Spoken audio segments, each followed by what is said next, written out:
For many years, it seemed VR gaming was nothing more than a gimmick. It was expensive, required powerful PC components, and could be quite a mess to use. Regardless, many companies invested in creating a VR unit.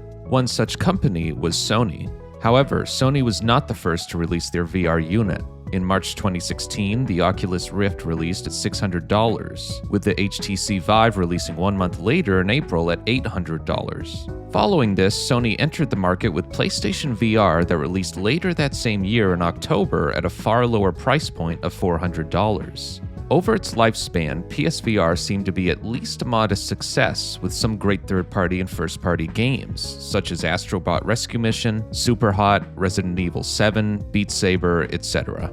Interestingly, the lifetime sales of PSVR are not known, with the last update coming December 31st, 2019, where it was announced PSVR had sold over 5 million units. Given the sales trajectory it was on, it likely sold over 6 million by the end of its life.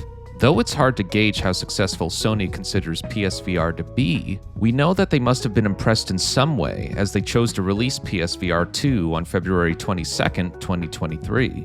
Since its release, there have been some notable games for it, such as Horizon Call of the Mountain, Gran Turismo 7, Resident Evil Village, and Resident Evil 4, to name a few. Furthermore, each eye lens is an OLED screen, which makes quite a difference in colors and the overall presentation in VR games. The screens themselves have a pixel count of 2040 by 2000, so it is quite a high resolution as well. It can also run games between 90 to 120 Hz, creating a smoother gameplay experience. Unfortunately, PlayStation VR 2, at least until the past few months, has been a tough sell. Its initial retail price was $550, which was $150 more than the original PSVR.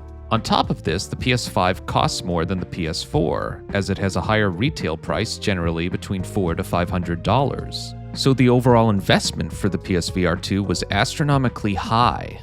Due to this, sales were likely abysmal for the system, which likely forced PlayStation to drop the price significantly. In the summer of 2024, Sony majorly discounted PSVR 2 by $200, dropping the retail price down to $350. Once this happened, everything changed. It became one of the most sought-after VR systems given its competitive price and capability. Sales surged over 2,000% once the discount occurred, and it immediately sold out everywhere. Even holiday sales offered a PSVR 2 bundle, which originally retailed for $600 on sale for $350.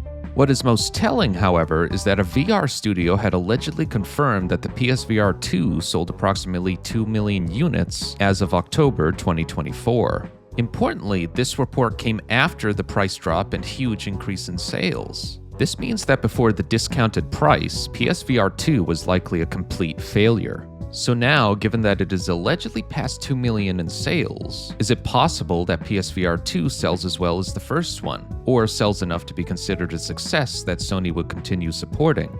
Well, I personally think so, and let me explain why. Sony has upgraded quite a few games on the PS5 Pro that run on PSVR 2, and have positively talked about PSVR 2 after sales skyrocketed. But aside from the price dropping, the other most important factor is games, and those games continue to come. Though having first-party exclusive games are helpful, when it comes to VR, just having third-party games is enough. This is where PSVR 2 separates itself from its competitors, as it can play a wider variety of VR games. Not only do you get first and third-party exclusives on PS5, but notably, you can use PSVR 2 separately from a PlayStation. By buying a $60 adapter, you can play Steam VR games with PSVR 2, allowing the player to have a much broader library of games. Though of course you would still need a good enough laptop or PC to play those games. Regardless, if you do have a computer and want a VR system, the $350 price point is so much cheaper than any of what the competition offers. Thus, when it comes to PSVR 2, there are certainly a lot of games. But, as far as future games go, nothing extraordinary seems to be coming from PlayStation themselves, and that could be a potential problem.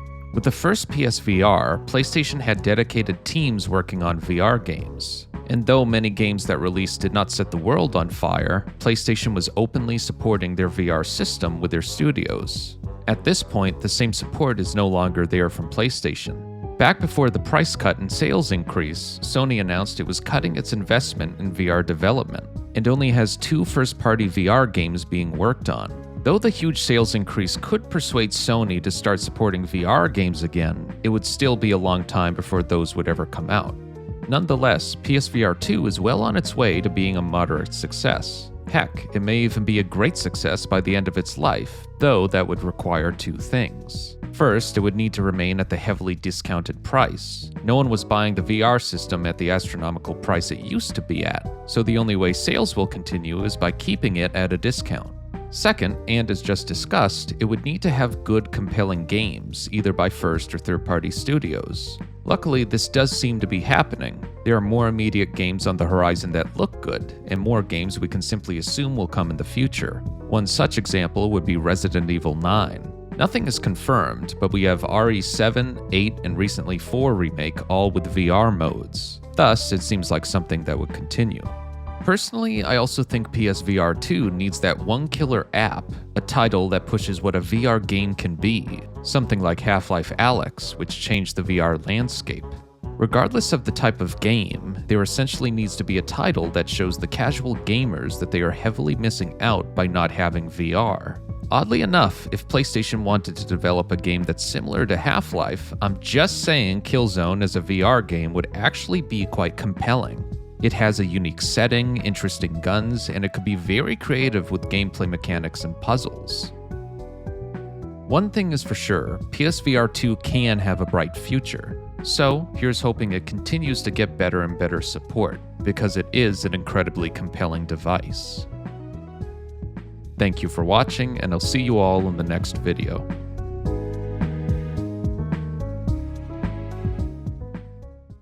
Seriously, just bring it back.